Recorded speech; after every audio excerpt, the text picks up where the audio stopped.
Today we are going to start looking at this programming language Java. Of course, as I said before, the main purpose of this course is not about C++ or Java. It is about object-oriented programming. The philosophy of the object-oriented programming, not the languages themselves, but without doing any practice on practical programming languages, by itself, object-oriented programming doesn't do any good. So that's why we looked at details of C++. Now we are going to see how we do object-oriented programming in Java. First lecture, we'll talk about the kind of history of Java and the main design motivations of Java first. Then we will later start seeing how we do things that we do, how we do things in Java, the things that we do in in C++. Okay, so the Java was originally for intelligent consumer electronic devices. For example, in 1990s, people realized that all the devices that we use, they are becoming kind of computers. Okay, so we have to program them. But since they are computers, but their structure is so different, they have to be very cheap computers. For a refrigerator or an oven or a small household appliance, there is a CPU on it most of the time, but that CPU is so different and so small, then we cannot run the same operating system on all of them. It has to be different, their structure is different. So how about the programming language? And the programming language has to be changing for all of those environments, and we cannot write platform-dependent code all the time. That would be too expensive. If I have a refrigerator in my home, if I am running some kind of a program on it, next year that company started selling a new refrigerator, so they should not have to write their software all over again for the new refrigerator, etc. So that was the motivation. Then people started using this nice programming language that is compatible between the different machines for creating web pages and etc. Nowadays, it is mainly used for large-scale enterprise applications. If you talk to anybody in the previous years, what are you doing in a bank computer centers, like the nearby ones are the Softec in İş Bankası and Kuwait Türk in the north of our campus, etc. If you ask them what they are doing mostly Java development.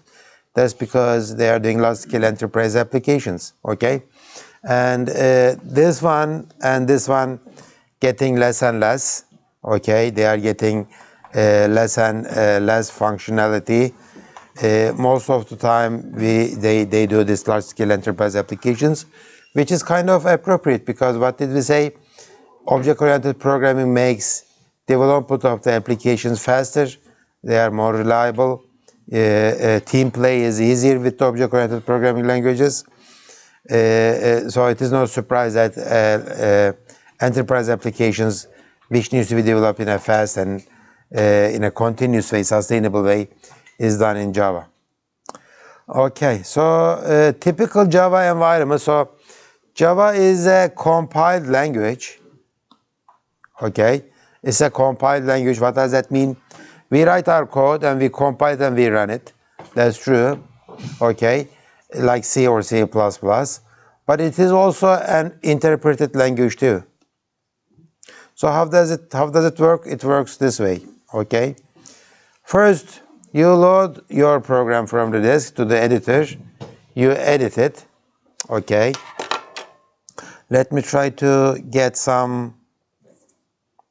Okay, so a Java program. Where is my Java program? Okay, so welcome.java. Let me open it. Let me open it using what? Using something better. Using something. I don't have anything. Do you think Dev C++ can open it? I mean, of course, you can open it, but I like it to be opened using the nice keywords highlighted way. Let me see if it works. No, it doesn't know that. How am I gonna open it with something? Do I have anything? Oh, editor.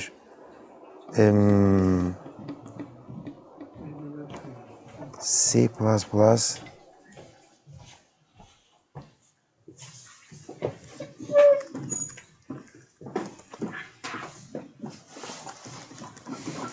Edit something. I had something that worked very nice for no, not Notepad. What? Notepad plus. Do I have it? Yeah, I have it. Okay, good. So open it with the Notepad plus. And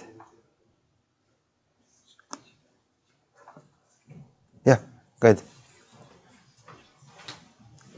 Okay, so this is just one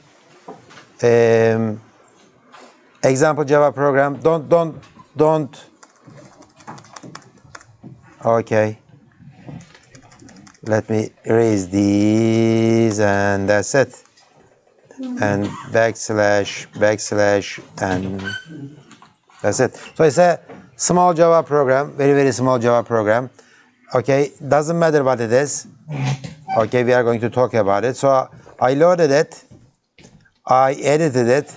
Now I am going to compile it.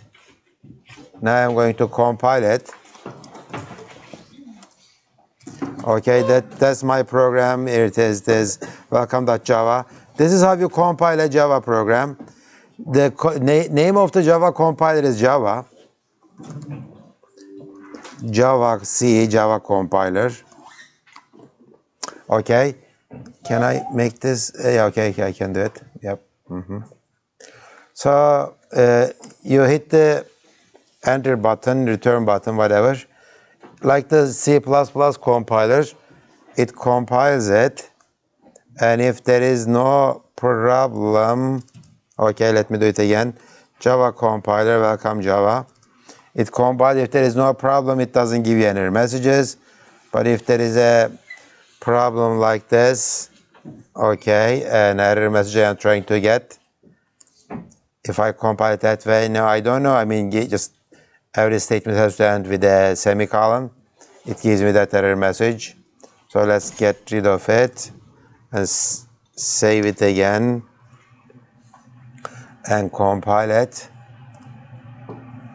Okay, what did it do? It produced a.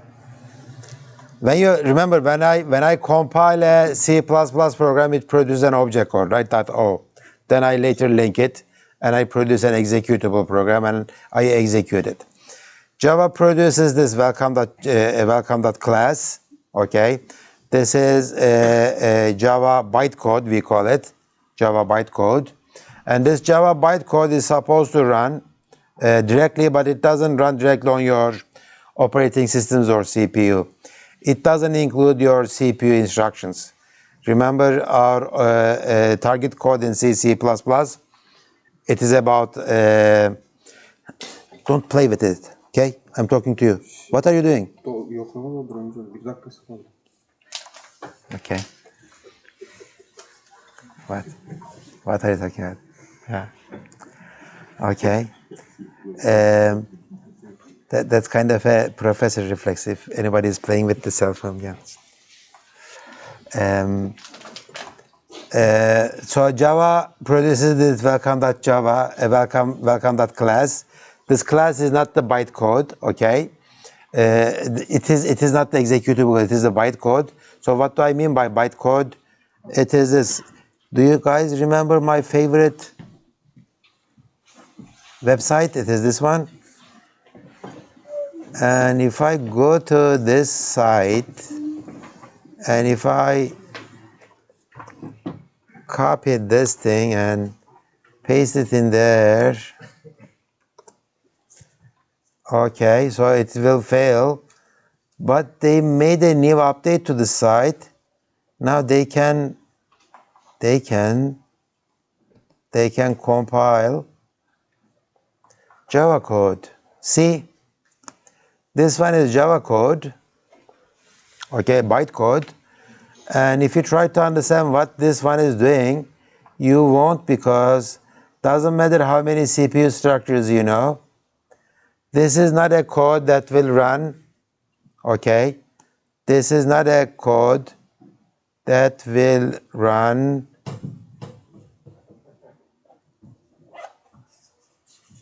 How did I get this? Oh, okay, this is not my program. This is somebody else's program. Okay, good. So this is a Java code too. Remember? Okay, how do you understand that this is a Java code but not C++? There's not semicolon. There is no semicolon at the end, right? So that's one of the biggest differences between C and C++. You might say just that's it. I mean, is that as small as that? Well, the meaning of that there is no semicolon in there is very different, okay? So there is no semicolon in the at the end of the class definition, and whatever you return, okay, whatever you produce is the Java bytecode. This is not a CPU code. It will not run on any CPUs. This is a virtual machine code. It will run on some kind of a software, okay? Some kind of a software, what do I mean by that? Okay, it is this. I edited it, I compiled it, okay? And then I load my class file to my memory. I verified that bytecode if it is playing okay, causing any security issues and memory issues and etc. Then my Java virtual machine is a piece of software written by the Java compiler people.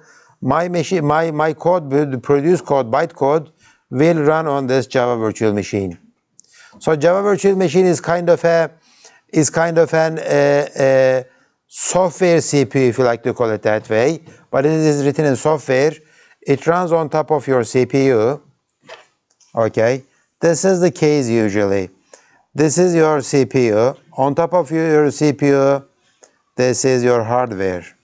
On top of your hardware, you have your operating system, and your C program, your produced C programs, for example, A.outs, will run on this operating system. Operating system is piece of software. It controls how you use the hardware, okay? Most of the time your program uses the hardware directly. We know that because remember whatever we produced, okay, whatever we produced, it produces the CPU code. Okay, if we let's go to one of the C++, okay, this is a typical C++ code, and okay, so what did it say? Oh, okay, so I need to change this code to something. How am I going to change it? Let me change it to C. It is going to load. Okay, good. So it produced code for the Intel environment, x86, right? 64-bit stuff. I can change my CPU. I can change my compiler. Let's move to, for example, very, very old CPUs. Yeah, this is from 1970s. Okay, compile it. Okay, these are all CPU instructions. You change your CPU and you change your compiler, you get a different result, okay? You get a different result. But if you go to Java, okay, if you go to Java, now we are not talking about any CPUs at all. This JDK, Java Development Kit, etc., version 18, it looks like we have many versions, okay? It's the compiler version, that's it, okay? The target code is a bytecode, which is supposed to run on a virtual machine, okay? And our virtual machine is Java virtual machine. So our structure is going to be like this. I have hardware. On top of the hardware, I have the operating system, which is either Windows or Linux or Mac OS. I don't know what it is. On top of it, I have Java virtual machine, okay, which is a virtual machine that simulates your environment for you. On top of it, you have your welcome.class.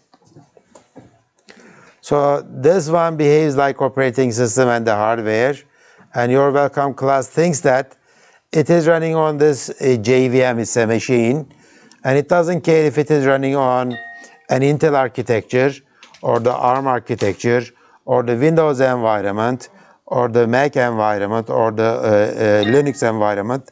Doesn't matter where it runs. Okay, it thinks that, okay, I am always running on the same platform. That's why they say that you compile your Java program once and you run it everywhere you like, because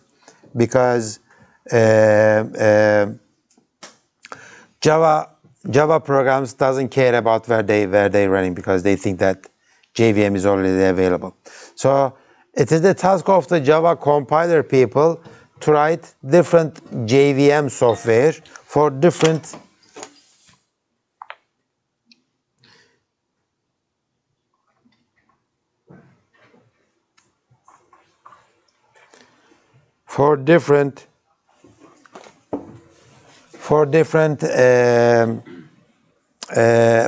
environments. For Windows, they write a separate JVM. For Ubuntu, for Linux, for different variants of Unix, they write another JVM. For the refrigerator that I am talking about, they write another JVM. For the microwave oven that you have in your kitchen, they write another JVM. So they write different JVMs for different environments, but your compiled code will work on all of them without any modification. So C is code-wise portable. You would say that if you have the C code, you would compile it on Unix or you would compile it on Ubuntu, and you get the runnable code. Java says that no, compile it in any environment. Your compiled Java class will run on any place that provides a JVM software. So let me go to my, why is this going back and forth? Okay, anyways. Okay, Java. I think we did it. Okay, Java class. And this is how you run your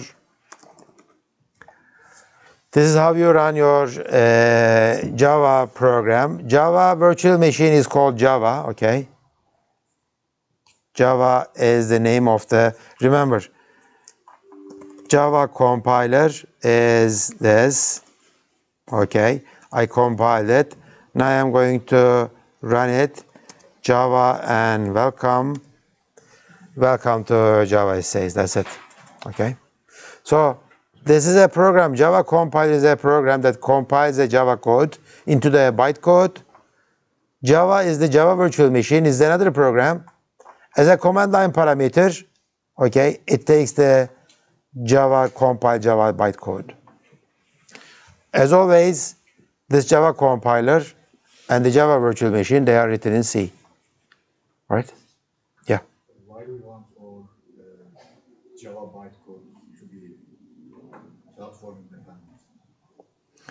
That's the basic idea at the beginning. They said that for intelligent consumer electronic devices, right? That's how they envisioned it. They said that, okay, I have a calculator, it has a CPU on it. I have a watch, it has a CPU on it. I have something, it has a CPU on it. So what am I going to do? I am going to write a simple program, and I will compile this program differently for each environment, right? That's the C solution. This one says that no. Okay, write your operating system and the Java virtual machine for any environment that you are working on. Your Java programs, whatever they are, wherever they are compiled, they will run on those machines as required. And this is, you might say that, why don't we do it with the C way? I mean, instead of writing Java virtual machine, write the C compiler for those environments and compile it on them. They say that no, that's not flexible enough, because if I am going to download some code for that refrigerator, okay, automatically it's an update, I will download the class code, right? Bytecode, not the original code, and compile it. Okay? So whatever I do, it will be okay. That's why they say that let's enhance the World Wide Web's functionality. If I have a, this is my web server. Okay, from the cloud, I have many different clients. Client 1, client 2, client 3, okay? They are getting services from my web server. And from time to time, I like to run some simple programs on this client, and this one and this one. Do I know what kind of operating system they run? I don't, and I don't care, okay? I should not know what kind of operating system they are. And their CPU structure, I don't care. So all I'm doing is I send a.class file for these clients, each of them. Since each of them has the Java virtual machine and Java virtual machine, Java virtual machine, my compiled code will run on of them.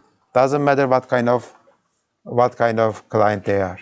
Okay, so that's why they liked it in 1990s. Okay, Java appeared during the first days of World Wide Web, introduction of the World Wide Web to the world.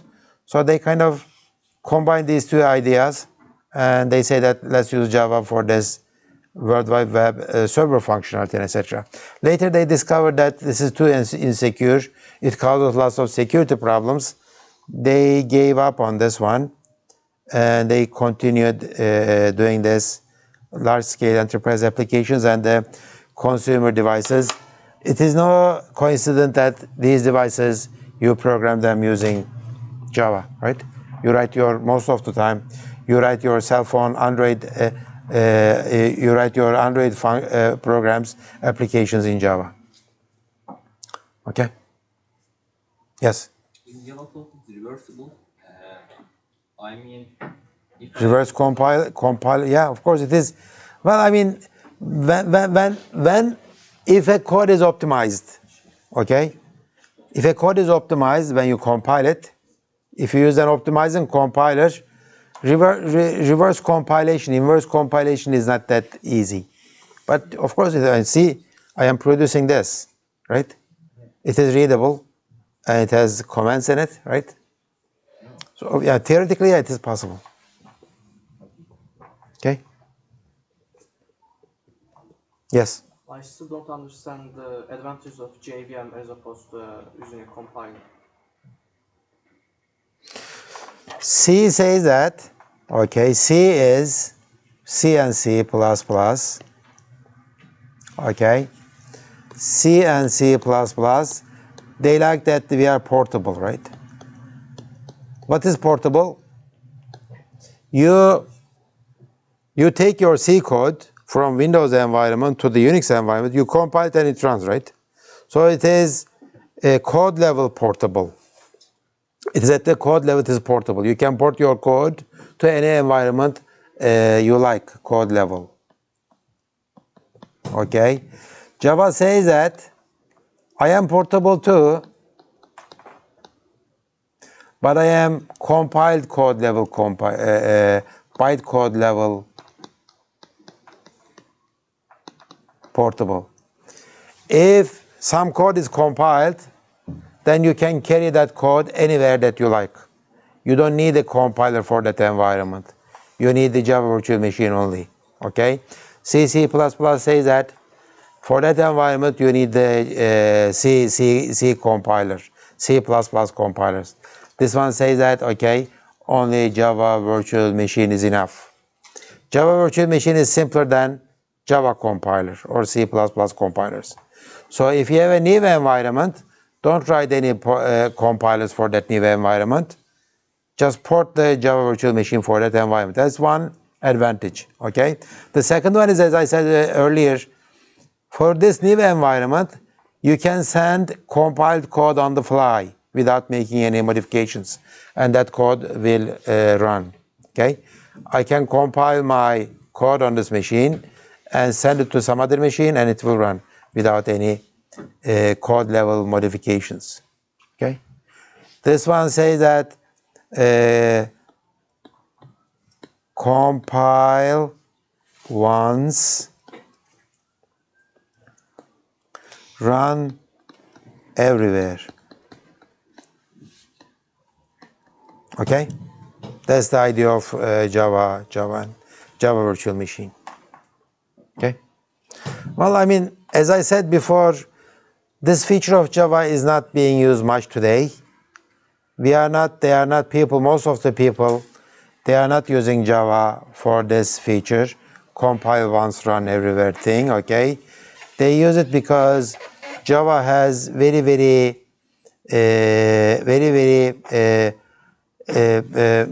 deep and large libraries for doing this kind of large-scale enterprise applications.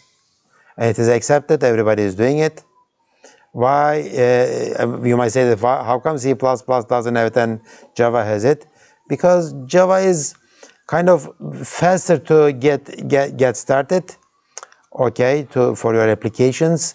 And I'm going to show you, they said they designed this language Java by looking at the shortcomings of C and C++, okay. They say that, okay, C is nice, it is fast, it produces very fast code. C++ is nice, it is object-oriented. It doesn't produce code as fast as C, but it is okay. Java is going to be nice. It will not be as fast as C or C++, but it can do this and this and this. That will help you. That will help you develop your code faster. It will be more reliable. Less chances of getting errors like the memory errors and that kind of stuff. And overall, it is a better language, they say, okay? Good. So, anytime you write a Java program, it happened again. This one, whenever I minimize it, okay, anytime you write a Java program, okay, you compile it using Java compiler. It's a program, right? It's like our GCC. It says that I am a compiler and these are my options. Okay, if I make it like this, there are lots of flags and that kind of stuff. Of course, it is different than our G++ or GCC options. You compile it using this one, welcome Java, and then Java virtual machine, which is called just Java. If I run it this way, okay, it's a simple program, right? Well, it's not simple, but it's run as like a simple program. It has lots of options too, but if you don't give any options, if you just say, this is my program, it runs. So basically, I just told you this. Okay, so let's move on a little bit. I edited, I compiled and loaded and verified it and executed. This verification is important. Why? Because the program that you have downloaded is a compiled code, okay, is a compiled code, and you should never trust anybody other than you, including yourself maybe, for this kind of compiled code. You should always verify it. I am, let's say, I am on a web page, okay, I am on a web page like our web page of our department. Am I? Okay. So let's say if there is a program here, when I click on it, it's going to work, right? It's a Java bytecode. It is being downloaded and it's going to run. But how should I trust this website? I don't know what it is, even though I know that it belongs to the university. How do I know that that program is not going to hurt? I mean, as soon as I load this program and run it, what if it starts formatting my hard drive, right? How should I trust that one? That's why there is a process of, after loading that bytecode, okay, there is a verification process. It says that, is this program doing something dangerous? Okay, is this program trying to access places that it doesn't need to access, etc. So there's the verification step and there is an execution step. The execution step is byte by byte, okay, byte by byte, it is executing this code. This line first, this line first, then this line, and etc. So it's an interpreter actually. It's an interpreter actually. So it is executing it line by line. That's why it is slow. So what was the typical Java code speed? I think beginning of the semester, I think typical Java code is maybe 3 to 4 times slower than C code. Typical ones. C is maybe 2 times slower than C++. C++ is 2 times slower than C. You might say that how come C++ is slower? It is slower because, it is all about objects. And when you make a new object, you have to call the constructor. And remember, when you when you send your objects to STL class and etc., you have to take the copies of your objects, that kind of stuff. Even though C++ 11 kind of helped us with the move semantics, we are doing a little bit better, but it is, I think it was at the beginning of the semester I showed you. No, I don't want to go there. Do I have it in this CPP stuff? No, I didn't save it. Sorry. So Java is a little bit slower than both C and C++. Okay, most of the time. But they say that it is worth it because for the enterprise level applications, your efficiency of your code, as long as it is very, very slow, as long as it is not very, very slow, your efficiency of code comes second to your development efficiency, okay? Develop it faster, interact with the team players in a faster way, and code reusability is much better in Java. Okay, so let's look at our first program in Java. It is very familiar, okay? See, it has a main method now. In Java, okay, in Java we don't call functions. There are no functions, there are methods. This is our main method inside our welcome one class. And it looks like in Java, classes can be public and private and etc. And our main method is public too, and it's static. The meaning of the public is exactly the same. Everybody outside of this class can call this main method. It looks like this main method is static. So that means what? Nobody has to make an object of this class welcome one. Okay, welcome one. To call this function method main because it is static. So without making an object of welcome one, our Java virtual machine, JVM, can call this main. Okay, and main doesn't return anything. Can anybody guess what this is? String is a string. It's exactly the same as string. Yes? This maybe take arguments from command line arguments, we call them, right? Command line arguments. It's like this. Every time I do, okay. Java test, and remember how I call this welcome Java, how I run it. I didn't have to compile it, but I compile it and it runs. So when you do this, this is my command line argument 1, and this is command line argument 2, 3, and etc. Since this one doesn't use the command line arguments at all, it didn't do anything. So these are my command line arguments. It's an array, okay? It's a Java array, and we are going to see examples of it in a few minutes. And as a single line of executable statement in Java, okay, I have this print line statement. Print line means print a string for me, okay? Print a string for me, and after the string, put a new line. That's what it means, print line. And there is print method and print line method. And we are going to see what the system and out means. Out is like cout, okay?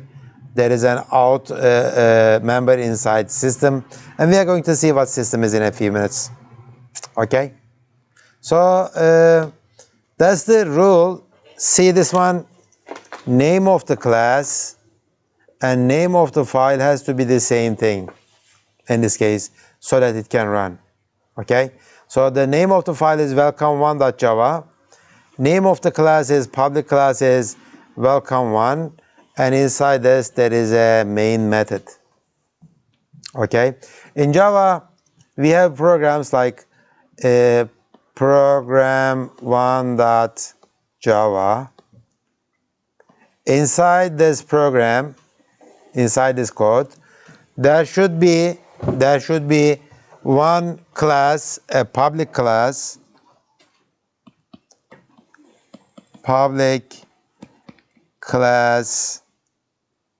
okay, prog1, and it should define a class. Okay, so this one and this one has to be the same name. There might be other classes inside the same file, but at the beginning usually we don't include more than one class in a file. Okay, usually we are going to have only a single class for each file, and I need to compile all of them separately. Compile this prog1.java, compile prog2.java, and prog3.java. Okay, and if I like to run one of these classes, that class should have a main method in it. Without the main method, nothing will run in Java. Okay, you need a main method like a main function in C++. You need to have a main method. But note that this main method is not a global method, because in Java there are no global methods.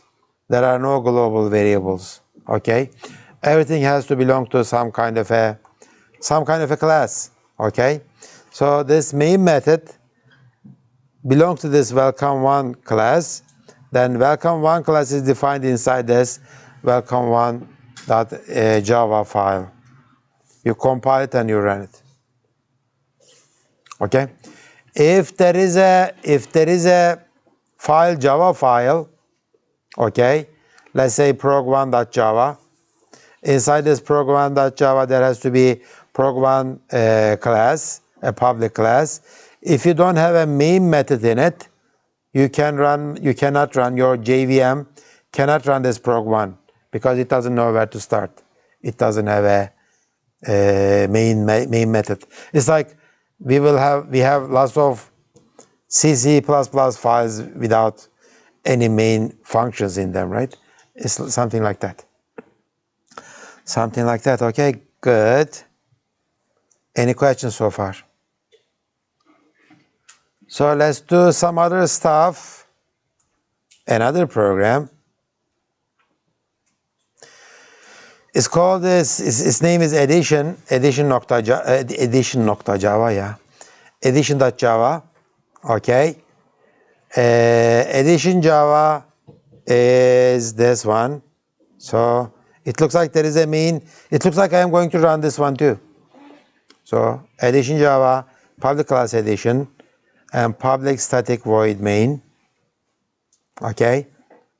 You understand why this is static, right? Main is static because, nobody has to make the object of this class edition to run this main. It can be directly run by using the name of this class edition, because the meaning of the static is exactly the same as in C++. I think I told you this before, I am repeating it again. If you see a keyword in Java that is same as in C++, its meaning is exactly, or 98% exactly same. Okay, so the meaning of public is same, class is same, static is same, new is same. What else? Do we see anything else? Well, I guess that's it. Integer is same. Well, integer is almost same, not exactly same, but almost same. Okay? Import is something new. In Java, we don't have include files. No include files at all. Okay? No include files. No using statements. Import is kind of in between include and using. So we are saying that these are packages. Java.util is a package. Okay. Inside this package, there is a class named scanner. I am going to use that one. It's like using something from this one. Remember, when you say using std, vector, etc., it's something like that. It is using Java util scanner. Scanner is a class. And we are going to use scanner classes to read stuff from either from the keyboard or from files, from external sources, etc. Our main method starts running. Okay. Scanner input. Input is a let's say input is. I want to be careful here. Okay. Let's ignore this for now. This operator new makes a new scanner object. Okay. This operator new makes a new scanner object, and of course, since I am making a new scanner object, I am calling the constructor. This system.in, okay, system.in, remember, in is like cn. System.in is sent as a parameter to the constructor of this scanner class. Okay, I made a new object. Since a new operator returns a pointer, I need to hold it with something. Okay, but in Java there are no pointers. Well, that's kind of a lie. In Java, there are no regular C++ pointers, but there are smart pointers, okay? So this one returns a smart pointer, and the scanner input is a smart pointer, okay? So input is a smart pointer of scanner object. In Java, there are no regular pointers. There are always smart pointers, and you are not allowed to reach the real pointer part of that smart pointer. Okay? Remember, in smart pointers, shared pointers, you can say that give me your pointer. What is your pointer? Give me your count and etc. In Java, no, you are not allowed to do that kind of low level programming. Okay? New only returns smart pointers. That's it. That's why in Java there is no delete operator. There is no delete operator in Java. Okay? Why? Because since all the pointers are handled by the smart pointers, it does the reference counting by itself. Okay? You only use new, and rest of it is handled by the smart pointers. Okay? Delete is handled by the smart pointer deletion mechanism. There are no delete operators in Java. So I made a new object. I am showing it with a, well, you might say that, well, this looks like a scanner object, right? Input is a scanner object. No, it is not. Input is a scanner smart pointer. And in Java, we don't say that, we don't call them smart pointers. We call them references. Kind of a confusing thing between C and C++ and Java. I wish they didn't call it references, but okay. Java reference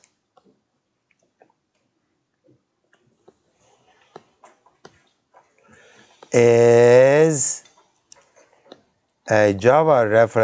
a C++ smart pointer. But it is not exactly the same thing, of course, because in C++ smart pointers, we can do stuff about pointers. In Java references, no, you are not allowed to do that. Okay? So I made a new object. Its name is, I don't know its name, but I am pointing to that one using input. If I like to show you the memory of this thing now, this is my memory. Inside the Java virtual machine, I made a new reference or smart pointer named input, right? And this one will point to a scanner object. This is a scanner object. The scanner object doesn't have a name because I am making it a new operator, right? And I am pointing to that scanner object using this input reference or the smart pointer. So from now on, I am not going to talk about smart pointers. I am going to talk about the references. When I say reference, it's a Java reference. Input is a reference to a scanner object. Okay, so good. How about this one? Int number 1, int number 2, and int sum. These are called primitive types, integers, doubles. Okay, booleans, bytes, characters, shorts, integers, longs, floats, and doubles. They are primitive types. Okay, they work like exactly like we have seen them in CC++. They are not created using the new operators at all. Okay, when you say int number 1, number 2, and number sum, it's going to be like this. This is number 1, number 2, and sum. Okay, that's it. And then I do this, assign input.nextInt. It looks like scanner class has a method, member method, public member method named nextInt. Okay, and I'm going to call that, whatever returns, I am going to assign to number 1.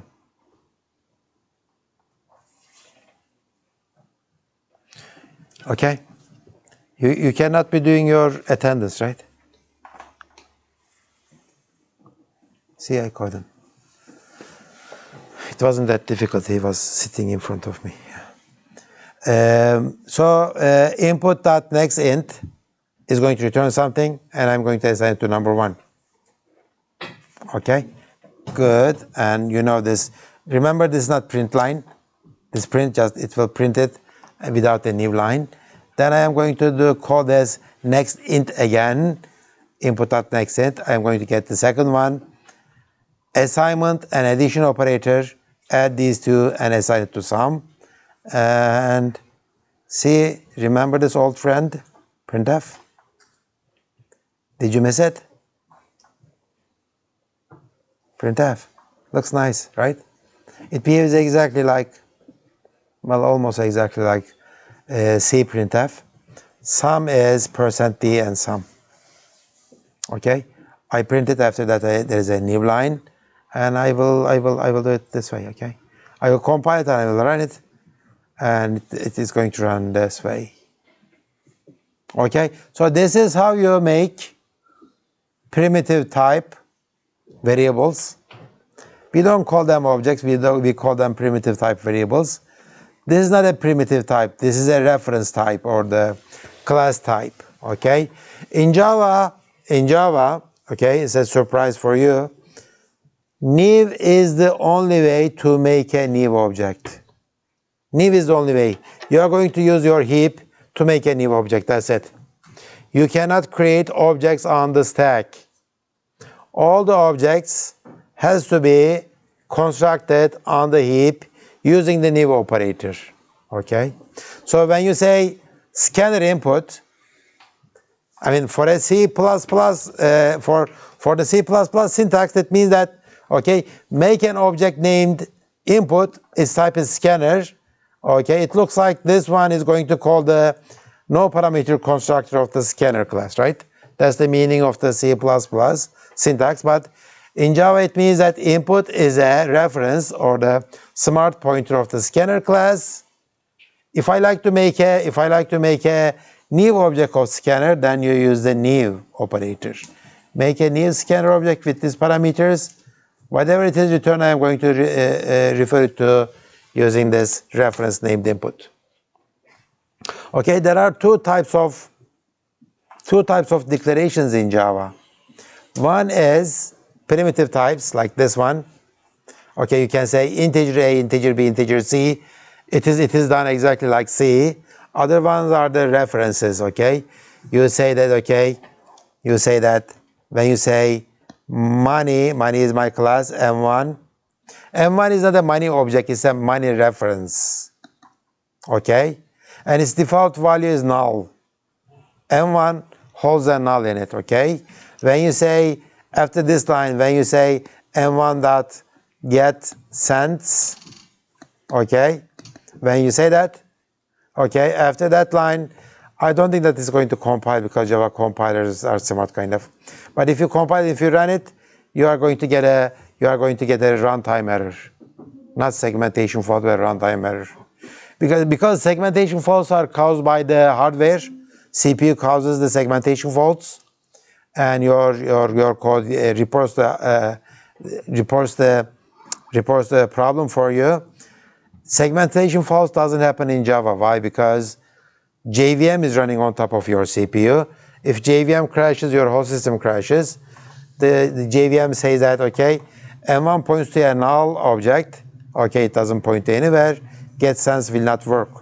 Okay, for it to work, you need to make a new object like this one. M1 gets this new reference, money $10.15. Okay, now this will work. Okay, so reference types and the primitive types. Primitive types are like CSE++. Reference types are smart pointers of C++. Okay, this is a reference and this is my class. I make a new object using the new operator, and I need to store this return value somewhere. Otherwise, if I don't store this new, whatever is returned from new, since a reference count drops to 0, it will be deleted. Not immediately, but after a while. Okay, and we use these references to make calls like getSense. You might say that, okay, M1 is a reference like a pointer. How come I am using the stat operator instead of the arrow operator?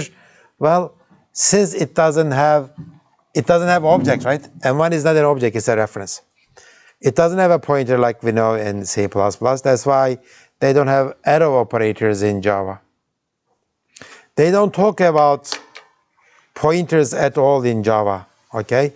If you start your programming career by learning Java, they will not tell you anything about pointers. When you ask what is null, well, null is a special object that doesn't show any objects necessarily. Well, usually they don't explain it. Okay, and they very rarely draw this kind of diagrams. This one points to this, and etc. etc. etc. Okay, good. Any questions so far? Yes. CNC++, all the files, all the libraries were included, must also exist in target. Can C++ say it louder? I don't hear you. In CNC++, all the folders, all the libraries we have included also must exist in the target platform. Is this true for Java? Sure, yeah, well, yeah, of course, yes. Otherwise, how will it work? Yeah. Because it's sent to Java. Well, they have to exist in the form of compiled code, right? Not the original, but in the form. Yeah, otherwise it wouldn't work. Yes. But Java, I mean, it takes the advantage of this stuff. It calls. I mean, I'm not going to talk about the remote procedure calls. Okay, remote procedure calls. You can make calls that your system doesn't have remotely from other sources, and that code will be either run on the other platform or it will be downloaded to your platform and run it again. But those are very big security holes if you are doing that kind of loading code and running it on your system, etc. That's why people don't prefer Java for those kind of work anymore. Okay, let's take some break. After that, we'll continue.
Adama karın balık istedik. Adam madem daha faydası çıktı.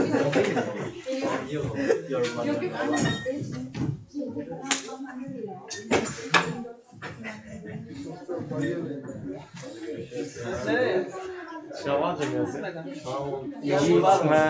Buranın yeşili var mı? Beyler RP'ci bu.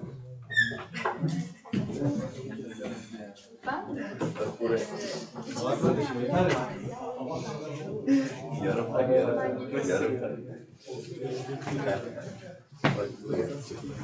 Maç izlediniz değil mi? Böyle de şöyle blok yapıyor gibi. Maç izlemedim. Ben 80'den sonra. Ben öyle Üçünü de ezber. sonradan geldim, baktım maç varmış. Dedim izleyeyim diye, finaldi. Hadi yapsın. Benim bir komplement kaldı. Kanka dime gittiyiz artık, dime kaldı. Onu yapınca bitiyor. Benim bir komplement kaldı. Evet.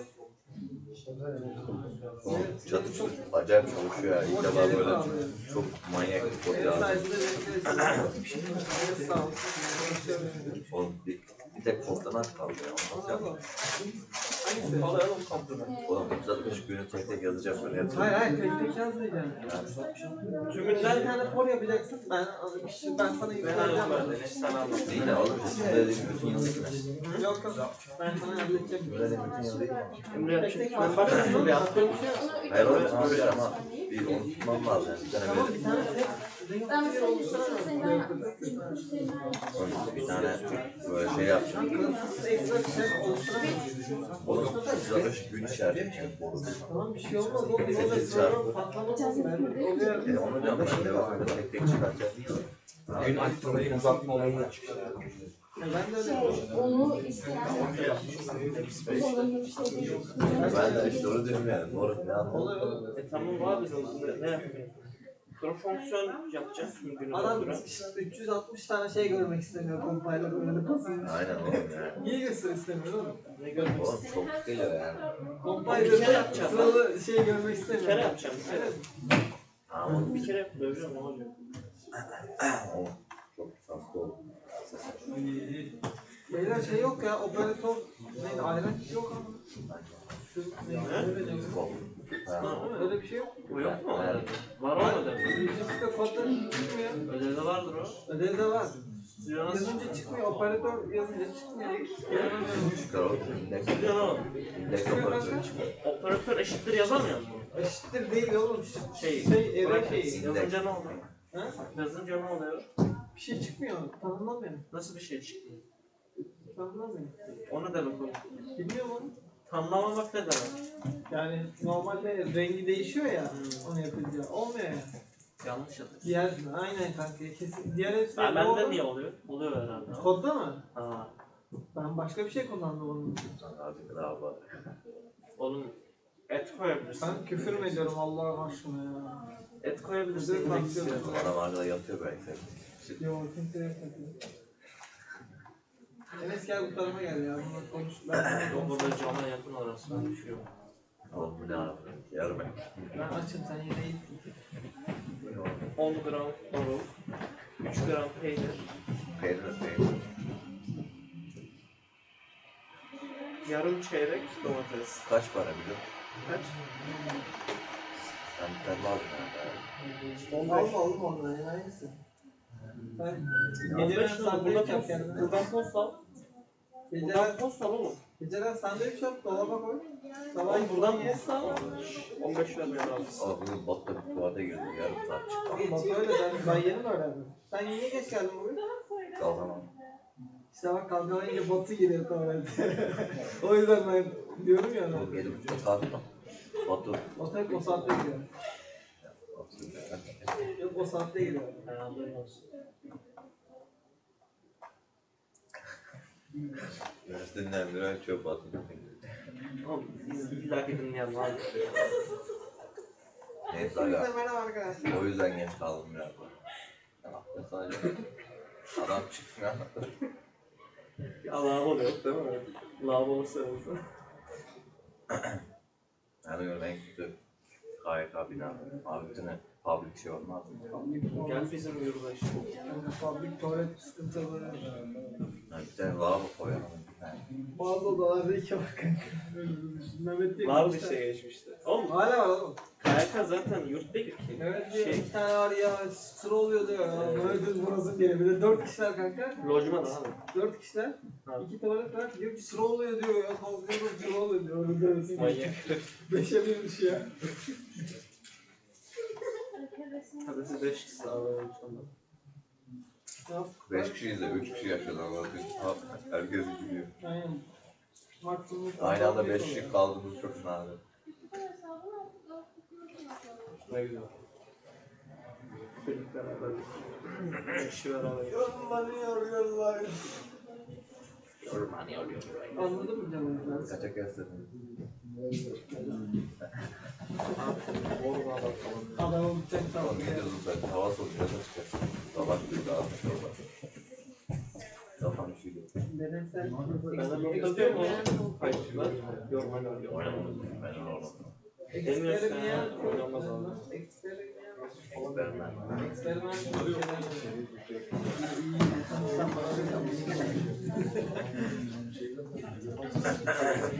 Hala ilk defa nasıl ödevi yaptım. Mutlu oldum. Ödev yaptım. Ödev yapacak mısın? Ödev yapacak mısın?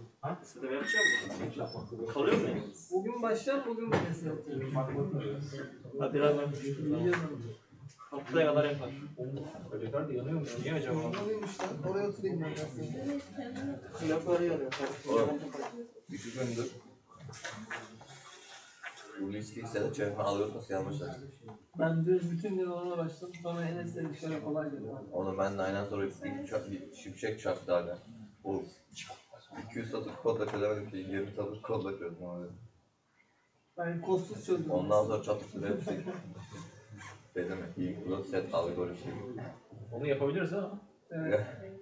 algoritma import etmek yasak değil ki. Onu atarız. Nasıl olmadı? Initializer'ı şey yapmayacak mıyız? Her şeyi Oğlum Mallok bile yasak. Neyden? her şeyi kendin yazacaksın. Initializer'ı Oğlum creator bir şey Compiler'da da kendin yaz. Initializer'ı sen şeyden almadın mı? Onunla mı kendin yazdın? Bu adam olmasa bir operating system yazıp üstüne kodu yazacakmış da yani. Biz Sen kendin toplayacaksın. Ama şey yapamıyor arada. Neydi? Tersi. Breadboard'larla.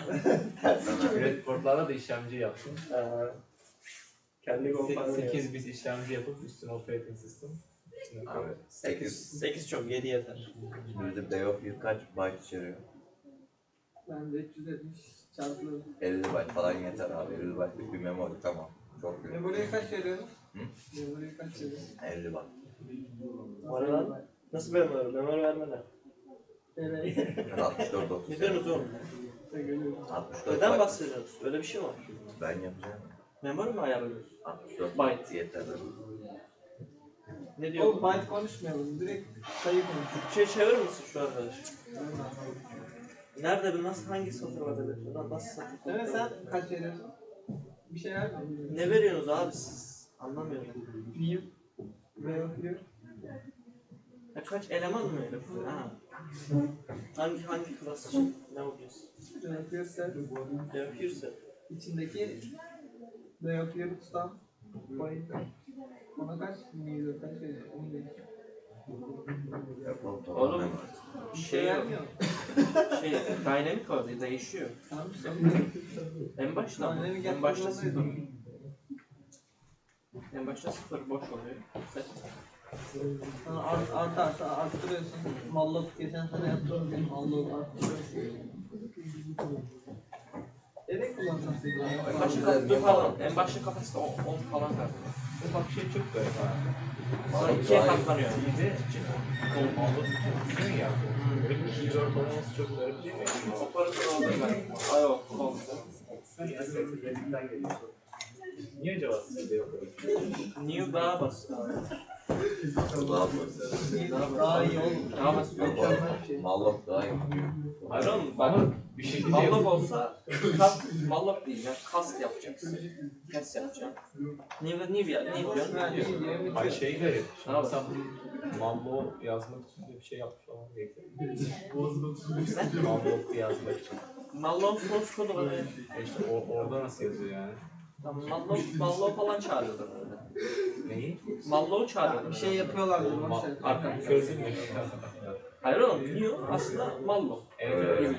Tamam. Gelişmiş Neyi Mallow. okey de. Mallop ne yapıyor diyor. Onu merak ediyorum. Mallow ne yapıyor? En zaman printer Operating sistemle bana yer ayarla diyor. Bana şu kadar yer ayarla diyor. Operating sistemin memory management falan bir şeyler var. Bir proje var. Şimdi kendi yazıyor. Mallop derler. Tamam bir şey Operating sistemle iletişim Mallop yazamazsın. Operating sistemle iletişim kurmak zorunda. Yer ayarla diyor. Operating sistemin bir bölümü Oraya oturma da ya. bir bileşeni yer veriyor bana. Bak şuraya verdim ben. Bir daha söylesene. Operating sistemle iletişim kurması gerekiyor. Yer ayarla. Tamam. İşte ama yani Tamam, şeyler bu akşam bunu matematik yapıyor. mi? Ödev gönderdim. kursu. Homework 6 Kuruyor gelmiş işte zaten. yazacaksın ama onu kendi yapman lazım. Garip değil ya. Operating sistemin sorunu. Mekanın sahibi de yer ayarla.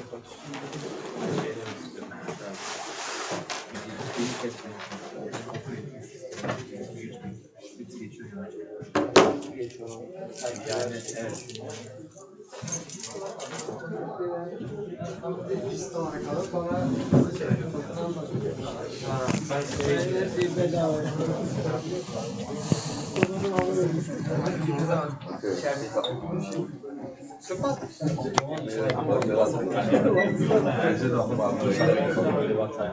Var ya bugün nasıl olur ha?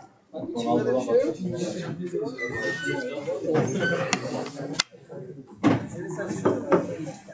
Zorlarda daha iyi abi.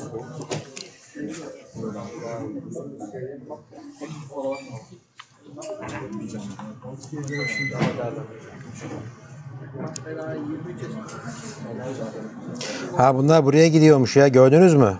Buradan açıyorum, buraya geliyormuş hepsi. Her seferinde kayboluyorlardı ya.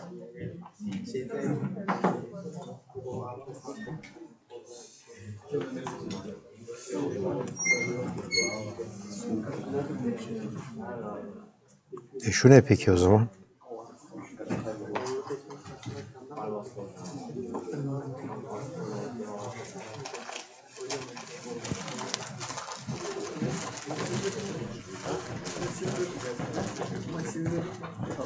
Okay, so this is our second Java program, and again we have a simple class.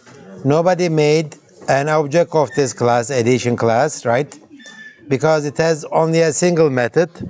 Actually, this is not a very useful. Well, this is not a typical class, because in typical classes we make the objects of those classes. So let's see an example like that in a few minutes. So arithmetic operations, they are exactly the same as in C, C++. If statements are very similar in C, C++. Of course, we use not integers for the if conditions, but the booleans, like in C++, different from C. Good. Classes definitions are very similar to C++. Access modifiers like the public, private, protected, their meanings are the same. Java class functions are called methods. We don't call them functions, we call them methods, okay? And Java data members are called fields or instance variables, okay? Instance or field variables. In Java, there are no global functions or global variables. Everything has to belong to the classes and objects, okay? Static methods and static data members are the same. Static functions or static data members, so we call them static fields. Static methods are the same as static member functions. Static fields are the same as static data members. Static members are declared like in C++, and Java uses static okay. Java says that I don't have any global methods, but I need methods like cosine or sine or square root, right? The sine function is a very nice function. It takes a double, 1.0, and it returns the sine of it. So how am I going to use this in Java? Of course, I will use it as math dot, okay? Math is a class name. Sine is a static method inside class math, and I call it this way. Okay.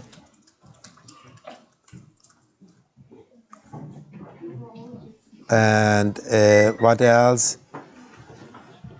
Java uses static methods in math class. Like, okay, in Java we don't have this keyword const.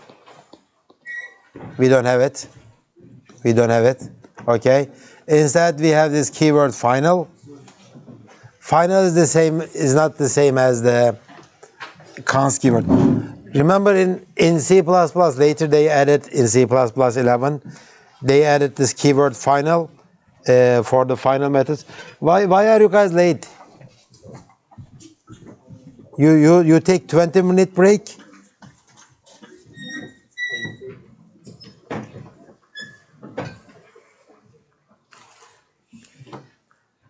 Okay, so we don't have const keyword in Java. Instead, we have final, but the meaning of final is not exactly the same as const. We'll talk about it. Okay, so we talked about primitive types and references. It has been half an hour. Half an hour. Okay, so we did not.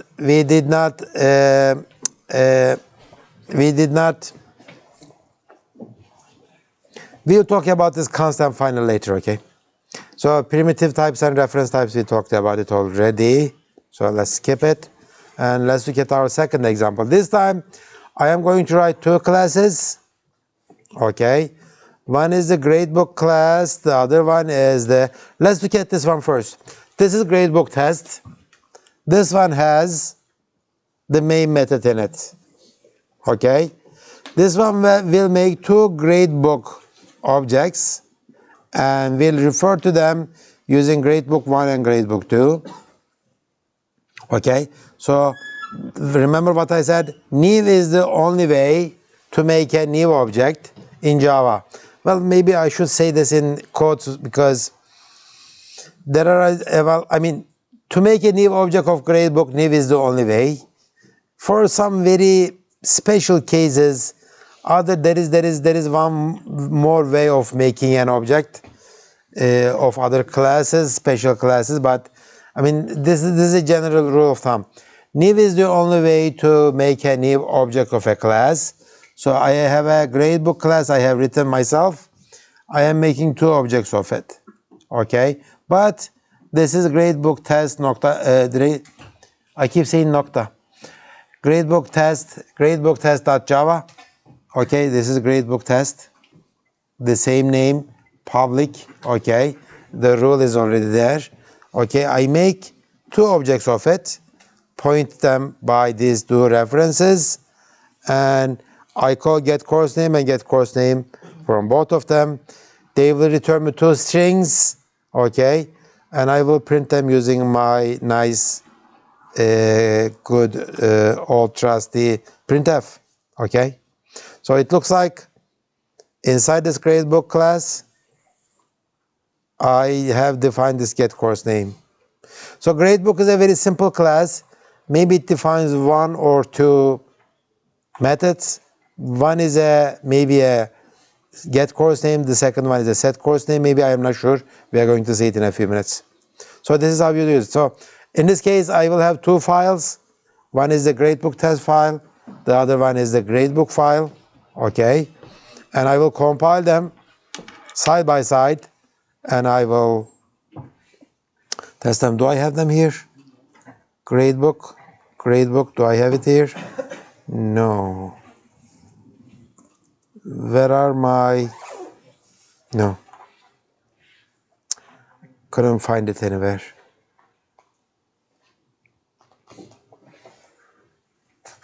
Can I find it somewhere else? Maybe, do I have the Java? Right. These are the slides.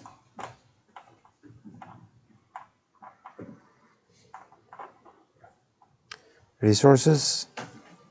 No. It looks like I have erased them. Okay, anyways. Okay, this is how am I going to compile it. But let's first look at this gradebook.java. This is gradebook.java. Okay, gradebook.java and public class gradebook. See, these names are the same. If you have a public class in a file, its name has to be the same as the class name, and file name and the class name of the public class name has to be the same. Okay, so it looks like this is a private string, okay? It's a private field. It's not a private data member. Remember, we don't say data members, we say fields. Private string, okay, course name. String is not a primitive type, okay? It's a reference type. So this course name is not an object, it's a reference. This is a constructor, okay? As in C++, constructors or any method can be overloaded. This constructor takes a string reference and it assigns it to this name, to course name. Okay? Set course name, as expected, assigns it to course name. Get course name returns the string. Display message just prints the course name on the screen, or on the screen. Whatever the out is connected to. Okay, system.out. It looks like out is like cout object of C++. Okay, system out printf and get course name prints it. Okay, that's it. 35 lines of code, and there is no semicolon at the end. Careful about that, and that's the whole file. So this is how I compile it. I compile it with Java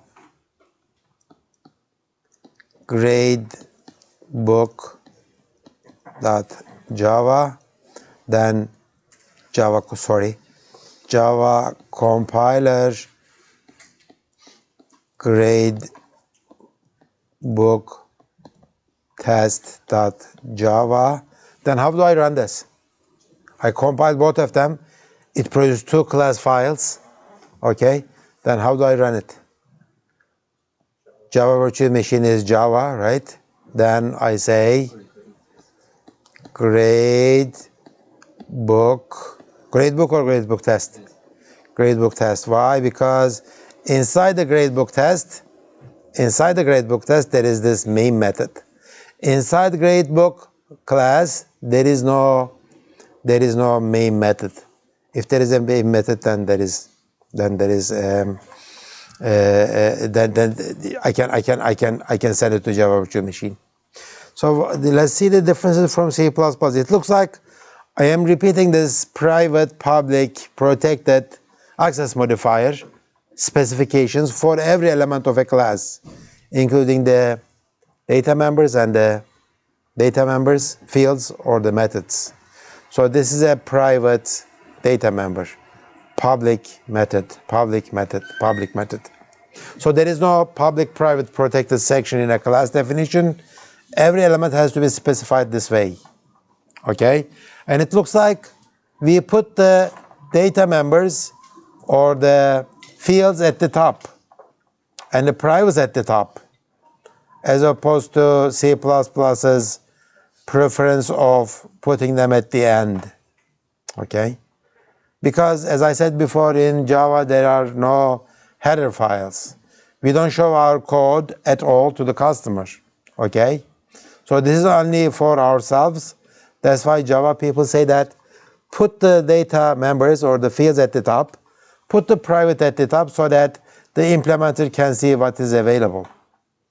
This is not for the customer's eyes, okay? This is only for the developers. Other than the developers, nobody is going to see this code. In C++, our header files are designed for the developer, also for the customer too. So it's a tool for both the developer and the customer. That's why we need to be very careful about what we write in a header file. In Java, we say that, okay, this is only for me, okay? So I'm going to put my private members and data members at the top.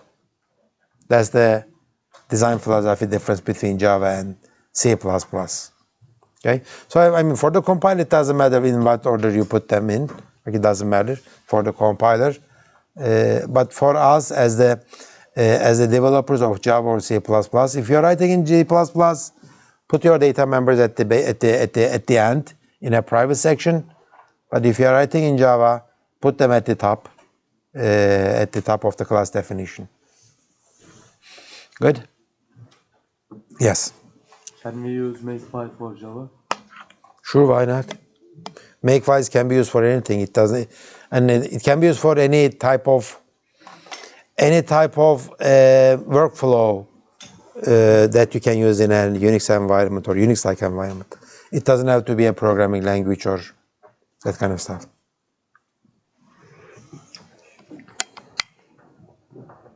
For example, if you are going to run Excel first, after Excel you are going to plot it using GNU plot. After GNU plot you are going to send it to a printer, one after the other, etc. Of course you can use the Makefile for that too. Okay, good.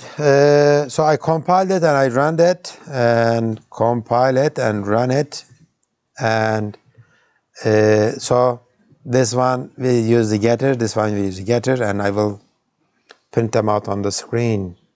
Good. So let's look at this. As C++ programmers, let's try to understand what's going on in here.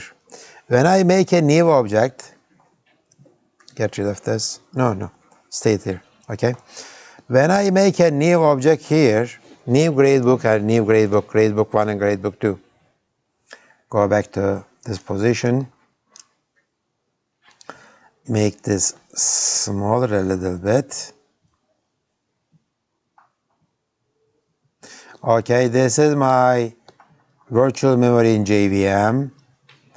I made two objects like gradebook 1 and gradebook 2, right?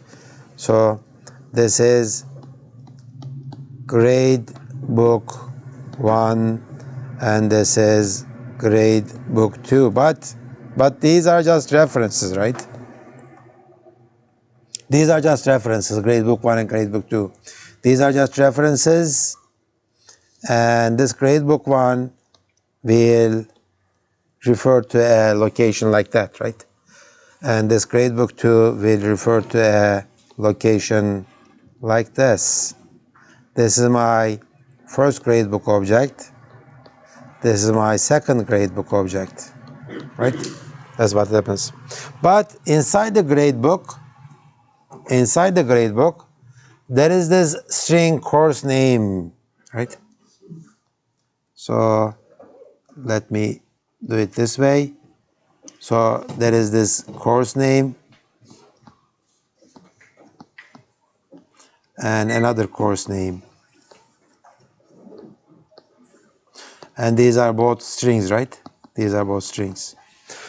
So what is the type of course name? Course name is a string reference, right? Course name is a string reference. It's not a string object. You cannot hold objects in your hand in Java. They are always created using new, right? So let's look at this one. If somebody is sending me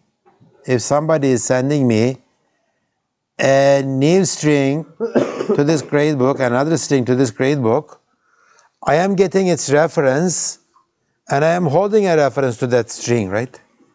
So it's going to be, this course name string is going to refer to somewhere in the memory,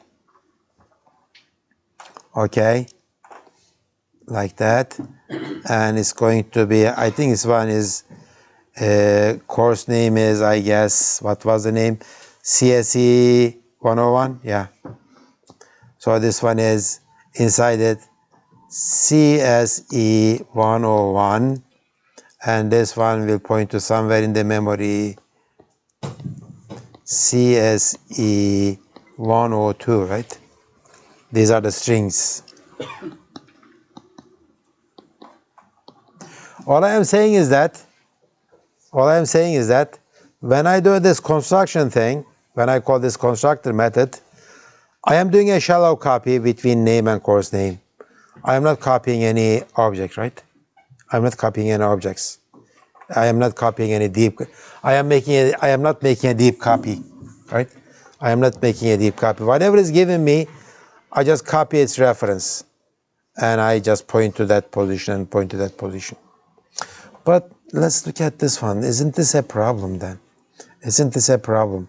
This kind of confuses the C++ people a lot, and there is a serious problem in this one. And Java people, though, they don't think even about this one. It's a problem, but they don't even see that problem. How about this one? I have a string ABC, and it is CSE 241. Okay. So I am making a new gradebook object. Gradebook. Okay. GB3 and ABC. No. This is a compiler error. New gradebook parentheses ABC, right? And I will do the same thing. I will do the same thing with now GB4 and ABC. Okay? Do you guys see the problem? Yeah. What is the problem? They depend each other. They depend on each other, right? What do you mean?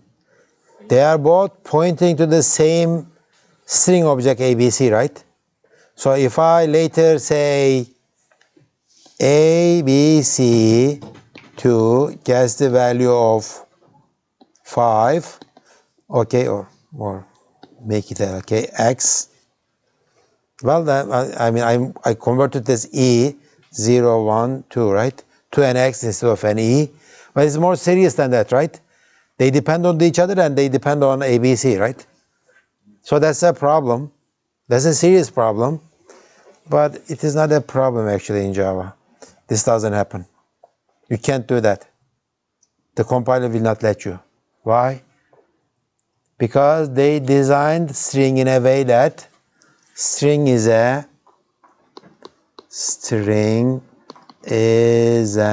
immutable class. There is no, string is like a constant class. You cannot modify string data members, okay? So this is not allowed. You can't do that in string. Okay? You can't do that in string. Or string doesn't have a setter. All you have is just getters for the string. So you will get a compiler error for this, okay? So the string is designed that way. So how do you modify the strings? Well, there are special string classes. They will let you modify them, but they are not strings. They are special. String builder, for example. String builder is a class that you can modify, but string is not, okay? That doesn't mean that string is not a useful class. Of course it is. You could do stuff like this. For example, if ABC is a string, ABC is a string, right? It is possible to have statement like ABC plus, okay, my name, and I can assign it to another string str3. So obviously the plus operator works for this string class. Okay, string is a reference class. It's not a primitive class, but it's a special class for Java. Okay, so they kind of solved that problem that way. As I said, I mean, as C++ programmers, we know what pointers are. We know what deep copying is, shallow copying is, and this kind of makes us kind of feel, what is this? Why are we sharing this? Why aren't we making a new copy of this? Okay, why don't we make a deep copy of this input thing? Well, for this case, I don't need to because string is designed that way. If I have primitive types are primitive types. They are copied, right? The assignment will copy them, the primitive type. But for the reference types, you just copy the references. For reference counting, of course, whenever, remember this ABC? If both this GB3 and GB4 is dead, okay, when GB4 and GB3 is dead, their references for these objects, their count will drop to 0. When their count drops to 0, ABC will not point it by anybody, and its count will drop to 1 because this one is alive. When this one is dead, then its count will drop to 0, then it will be deleted later. So deletion is automatic, and nobody can modify this ABC, so everybody is safe. It is both efficient and safe, and most of the time this is good enough. Sometimes we need to make deep copies, and I'm going to show you how to make deep copies in Java. Okay, any questions? Good. Okay, did I miss anything? No, I'm going to continue then. Control statements are very similar to C++, if, else, and etc. But inside the if, the condition statement always has to be a Boolean. You cannot say if 0, okay? In C, you could say it, and you are encouraged to use that kind of stuff too. In C++, you can say it, but they say that don't use it, use a Boolean for it. In Java, definitely you need a Boolean inside an if statement. Plus assignment and compiled assignments are okay. Pre-increment, post-increment are okay. Break and continue have the same effect. They are very, very similar. Logical operators are there, but there is no short-circuiting. Okay? Always left and right side are executed. Okay? These are the primitives, and I can promote a byte to a short to a character to a integer to a long, and etc. Promotions are allowed for primitive types, and the Booleans cannot be promoted to anything because Boolean values are not considered to be numbers in Java. Okay, good. Java API packages. Remember, I kept talking about the packages and packages. Let's see some packages, okay? Util is something, a package. A package is something that contains like you could say it's a namespace, you could say it's like a library. It's more like a library, okay? Util is a package that contains lots of utility classes. Scanner is one of them, okay? So if you go to it used to be Stanford University Network Company. It used to be a very big company, okay? They have invented lots of stuff for the computer science and software engineering stuff. Solaris is their operating system. It's a variant of Unix. Later they went bankrupt and Oracle bought them, okay? Now Oracle keeps, how come I didn't update this one? I think I'm using the wrong set of slides. Let me go to the other slides, this one, yeah.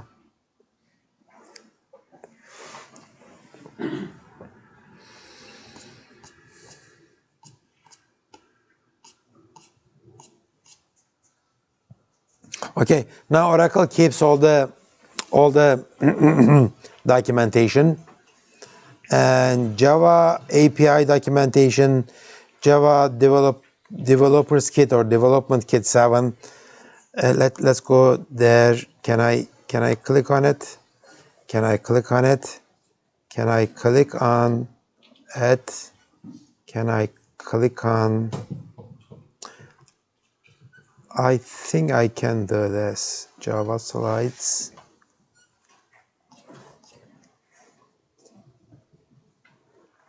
Slide number something.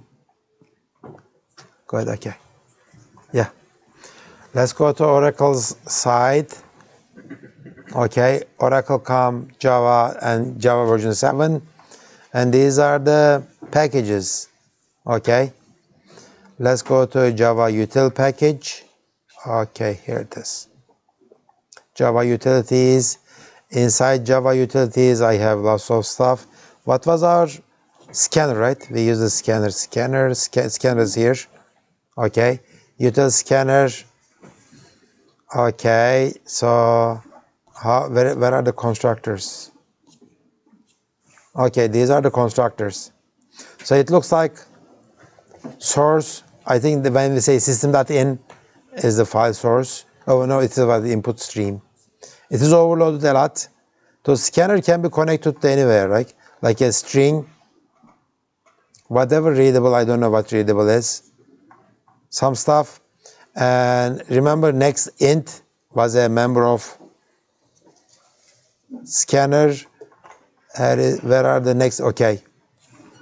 Next boolean, next byte, next double, next float. You can read whatever you like, and you can ask this question, has next, or whatever next. Okay, so we have lots of packages like those, and the documentation is at Oracle side. Oracle is the kind of the owner of the language. This language is designed by Sun Corporation. Okay. When they went bankrupt, they sold all the rights of this language to Oracle. It is not, Java is not a kind of a public language where it is managed by a community, public community like C++ Standards Committee. It is managed in a different way. Oracle has lots of to say about Java. And let's look at this Java, okay. Java versions. I think there is a very nice Wikipedia article about it. So, Java language has undergone several changes since JDK 1.0. Nowadays, as you have seen these here, Java JDK 18. And this, I mean, these are not year, okay? These are Java 1, 2, 3, 4, 5, etc. I think I am following here is Java 7. Nowadays we have Java 18, and these are the versions of it. Java JDK 1.0 1996. Okay, 1.1, 1.2, it goes that way.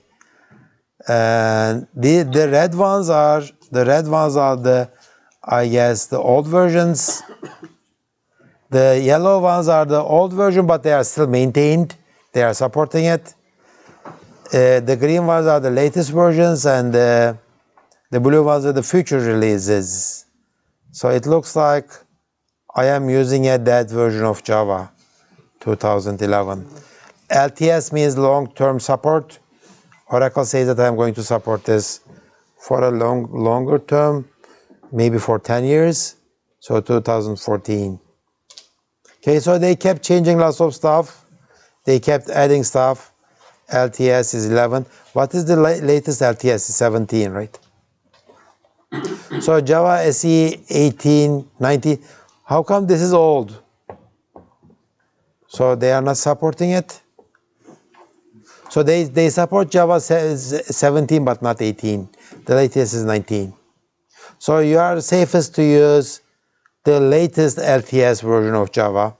You are going to be good for 10 years. So anyways, I mean, when they come up with the new version of Java, that doesn't mean that they are adding new stuff about the object-oriented programming. It is about mostly engineering problems.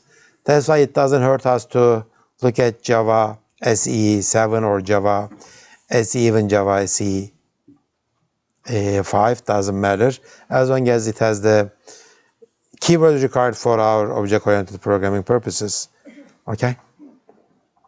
So let's go back to this one. Java document API documentation is there. So in Java we don't have other files, we have the documentation. We go to documentation and we read the documentation to understand what is going on. So where is, oh okay, it is here. It's here. So this is what we do. Nicely documented. It is all clickable stuff. I can click on this one, scanner, I go to scanner. For example, let's go to string, okay. String is here, okay. And we are going to talk about these interfaces later. And some of the constructor, okay, this one. Some of the deprecated constructors, I don't know when they, okay, JDK11, see, very, very old constructor these are. And these are 1 again. These are the methods. Character at, give me the character at something. Give me the character at that one, but that returns a Unicode character. Does it contain this one? I can copy it. Equals, compare it with something else. Okay. These are the get bytes 1 by 1. And you are not going to see anything like replace this one with the other one, etc. If you have things like this split into 2, it's going to return you a new string. It's not going to modify the original string. Okay? So basically lots of stuff. Okay? And when you click on any of them, okay, to lowercase, it will go to this place and it will explain you. Okay, good. So let's go back. That's the API packages, and there are some packages. Well, I showed you the packages, right? These are the packages available. Applet, AWT, under packages, sub packages, IO package. This one is a special package, Java language. It is automatically imported. You don't have to import it. It includes very basic classes definition. For example, string is defined in that one, Java lang package. And if we go to that one, if I go to that one,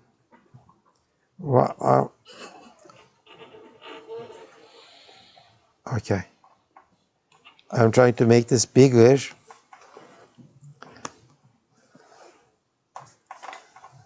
Do it this way, yeah, okay. So these are the classes defined in java.lang. Weird stuff, look at this double with a capital D, right? Long, integer with a capital I, long with a capital I. We are going to talk about them later. Can I ask a question? Sure, and string is here, see this one. Before you ask a question, let me go back to this one, code. So, to be able to use a class, you need to import it, but it looks like for the string you don't have to import it because string is part of java.lang. Java.lang you don't have to import, okay? Java.lang you don't have to import. For the scanner, it is inside java.util. You have to import java.util, otherwise it doesn't work. So what's your question? Yeah, it was the same question, you explained it, but I have another one. If those packages are free, how does Oracle make profit out of Java? You are not asking a Java question. Yeah. I don't. Well, I mean, Java is something very, very big. And if you control such a language, you have lots of to say in these kind of environments, in those of standard committee stuff. And I mean, if they cross you in some area as an Oracle, then you can say that When Sun Corporation owned the rise of Java, there was a big fight between Sun and Microsoft. Sun Microsystems, they once canceled the Microsoft license to use Java for some period, and Java said that I am making this kind of modifications to Java. There was a big the court case was going on, that kind of stuff. I don't know what happened later, but if you are the owner of such a thing, it's like becoming the Fenerbahce's president, right? How do those guys make money by being a Fenerbahce's president? They lose money, right? When in fact they do lots of stuff. I mean, when you do the drug trafficking, Fenerbahce is the best place to do the drug trafficking, right? Nobody is going to touch you. Well, they are bigger than most political parties. Did I say this on record? Well, yeah. Everybody knows what's going on with Fenerbahce, right? Or any other Turkish soccer team. So I don't want to under insult anybody. The answer is I don't know. But I mean, if you have something to say in Java, it's a very powerful position. And Oracle has lots of money anyways. Okay, maybe you should ask this question to C++. I mean, who pays the C++ committee's time, right? Yeah, I mean, C++ doesn't have an owner. Who makes the money out of it? Well, I mean,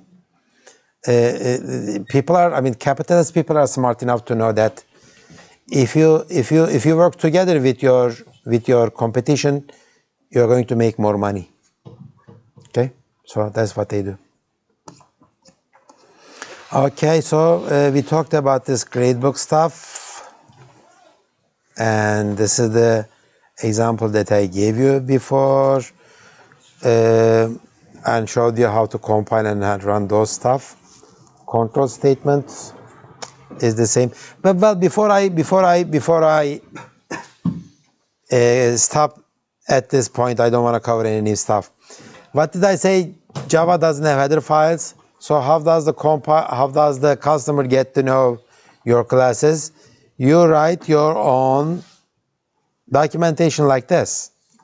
You make this documentation available, and your customers are happy to come here and click on one of your classes and go to inside your classes, read the documentation, etc. But it looks like it's a lot of work.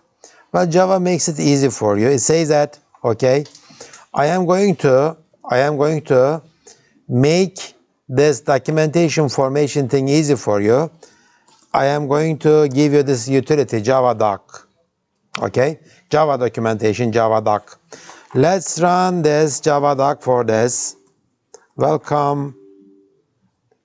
Well, am I not writing it properly? Okay, let's see if it's going to work. Okay, Java doc dot welcome dot Java. So what did it do? It produced lots of HTML stuff. HTML and HTML and HTML. Let's go to my Explorer. I think it was here, right?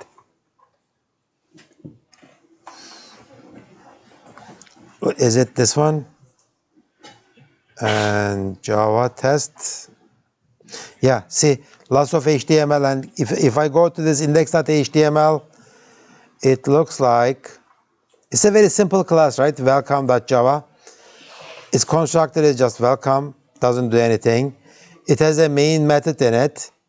Well, since I did not provide any documentation on it, it doesn't do much, but at the beginning of your main method, you will say that this method is doing this and this and this, and it is returning that, okay? It puts all that documentation automatically at this point. So it is clickable stuff, and I think I clicked on this index thing, but before that one, all classes maybe? Yeah, all classes. I have just single class, welcome. I click on it, I get this one. Maybe I should have done this. Okay, I'm going to do this. Java doc star Java. So do the documentation for all the Java files I have in this one. And now let's go back. Yeah, see these all classes. I have adnum, main, and welcome. Okay, if you go to adnum class, okay, adnum has adnum function method in it and main function in it. And it looks like, oh, how come this method is used to add two integers? Well, I mean, JavaDoc is not smart, it is not intelligent. It gets this documentation from the comments that I put in adnum.java. Let's see what it says. Open it, open adnum.java. Yeah, here it is. See this adnum class, it has lots of document. It says, okay, this is C++ kind of comment, okay, and it is formatted. Add two numbers. The name is here. This guy has written it, and this is the date he has written it. And these are the bold, not bold. See, these are some formatting marks, and these are the parameters that you need to give to adnum, this function, this method. This is the return one. Looking at all that comment, it produces this nice, where is my nice? This produces this nice documentation. See, this class adnum, it adds the numbers, and it is the node, and then I click this adnum function. See, it defines both of those parameters. It defines return types. If this method throws something, it gives you the exceptions and that kind of stuff. So this is how Java people do their documentation. Okay, they write their comments inside their code, and the relevant parts are automatically taken by the JavaDoc utility, and they will be placed in these HTML documents. Or if you prefer, it will produce a PDF document for you. It is printable. Okay, so this is how they do it. No header files in Java. They use JavaDoc to produce their documentation automatically. So it kind of forces you to document your code in a formatted way. Everybody understands your document, including JavaDoc. Better solution, they say. Okay, good. Any questions? So that will be it. Tomorrow we will continue from this point on.